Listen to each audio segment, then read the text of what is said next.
बाज़ पक्षी के बचपन की शुरुआत बहुत ही मुश्किल से होती है। बाज़ पक्षी को बचपन में ही ऐसी ट्रेनिंग दी जाती है जिससे वह अपने जीवन में बड़ी-बड़ी मुश्किलों से भी आसानी से सामना कर पाते हैं।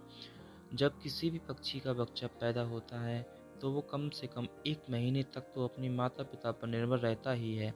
वह अपने खाने-पीने से लेकर जब तक चलना नहीं सीख जाता, तब तक वह अपने माता-पिता की नज़र में रहता है, लेकिन बाज़ पक्षियों में ऐसा नहीं होता है।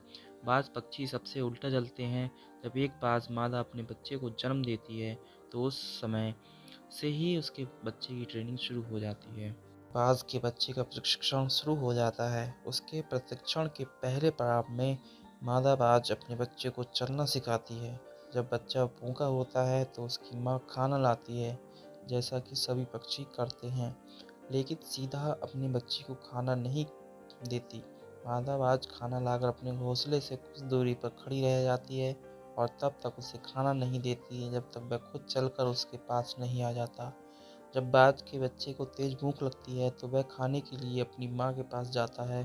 धीरे-धीरे संघर्ष करके मुश्किल से चलकर अपनी माँ के पास पहुँचता है। उस समय उसे कई सारी मुश्किलों का भी सामना करना पड़ता है। उसे कई चोटें भी लगती हैं, लेकिन उसकी माँ उसे खाना तक नहीं देती, जब तक वह खुद उसके पास चलकर नहीं आ जाता। उसकी माँ कठोर दिल रखकर सिर्फ़ उसके पास आने का इंतज़ार करती है, उसे कोई मदद नहीं करती। जब वह चलना सीख जाता है तो दूसरा पड़ाव आता है। यह पड़ाव उसके लिए बहुत ही मुश्किल होता है। इसमें मादा बाज़ अपने बच्चे को अपने पंजों में पकड़कर खुले आसमान में ले उड़ती है।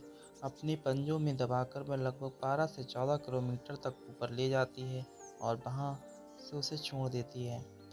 तब वह बच्चा नीचे गिरने लगता है और वह उसे देखती है। जब उसका बच्चा 1 या 1.5 किलोमीटर के बीच में ही रह जाता है तो उसे लगता है कि अब मर जाएगा और अपने पंख फड़फड़ाने लगता है। उड़ने की पूरी कोशिश करता है, फिर भी वह उड़ नहीं पाता, तो मादा बाज उसे झट से आकाश में ही पंजों में पकड़ लेती है और उसे ज़मीन पर गिरा देती है। ऐसी उसकी माँ तब तक करती है जब तक वह पूरी तरह से उड़ना नहीं सीख जाता। इस प्रकार से एक बाज के बचपन की शुरुआत होती है और उसे इस कठिन प्रशिक्षण को करना पड़ता है। इस कठिन प्रशिक्षण से वह अपने जीवन में कुछ सीखता है। इसके कारण ही वह अपने से दुगना वज़नी का भी आसानी से शिकार कर सकता है और उसे आसमान में ले उड़ता है। इस प्रशिक्षण से वह मजबूत और शक्तिशाली हो जाता है। हमें बाज के इस प्रशिक्षण से जीवन में बड़ी सीख मिलती है। हर व्यक्ति, जानवर या पक्षी अपने बच्चों से बहुत प्यार करता है। इसका मतलब ये नहीं कि वह उसे अपने पर ही निर्भर रहने दे। उसे ज़िंदगी में मुश्किलों का सामना करना भी सिखाए, जिसके कारण वह अपनी प्रतिभा दिखा सके और अपने एक बेहतर व्यक्तित्व कायम कर सके। हमेशा अपने बच्चों को ये ही सिखाएं कि ज़िंदगी का दूसरा नाम ही संघर्ष है। अपने जीवन में यदि कुछ भी हासिल करना है तो संघर्ष करना ही पड़ेगा। हमारे जीवन में हमें अपने माता-पिता बहुत काम करने से रोकते हैं कि तुम ये नहीं करोगे, तुम वहाँ पर नहीं जाओगे, तुम्हें यह नहीं करना पड़ेगा। हमें कई काम से रोकते हैं। क्या आपको लगता है कि वे हमें रोक कर गलत कर रहे हैं? क्या इनके रोकने से हम सफल नहीं हो पाएँगे? यदि आप ये सोचते हैं तो ये वीडियो आपकी इस सोच को भी बदल सकती है। एक बार एक व्यक्ति और उसका बेटा दोनों अपने घर की छत पर पतंग उड़ा रहे थे। पतंग बहुत ही ऊंची उड़ रही थी, वो बादलों को छू रही थी। तब उसका बेटा उस व्यक्ति से कहता है कि पापा, ये पतंग इस डोर से बंधी हुई है, इस कारण और ऊंची नहीं जा रही है, इस डोर को तोड़ देना चाहिए।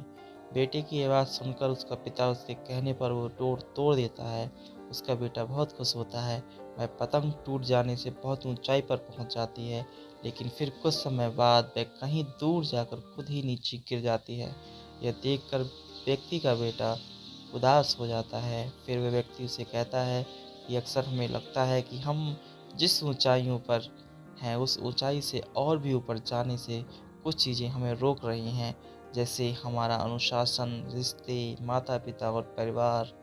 इसकी वजह से हमें लगता है कि हम अपने जीवन में इस कारण ही सफल नहीं हो रहे हैं। इन सब में से हमें आज़ाद हो जाना चाहिए। जैसा कि पतंग अपनी डोर से बंधे हुए रहती है और उस डोर की मदद से वह कई ऊंचाइयों को छू लेती है, उसी तरह हम भी अपने परिवार और रिश्तेदारों से बंधे हुए हैं।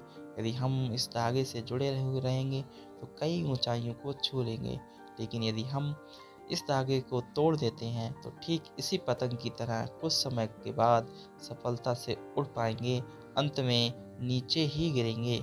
यह पतंग जब तक नई ऊंचाइयों को हासिल करेगी तब तक वह अपनी डोर से बंधी हुई है, लेकिन जब पतंग अपनी डोर से मुक्त हो जाती है तो वह कुछ समय में ही नीचे गिर जाती है।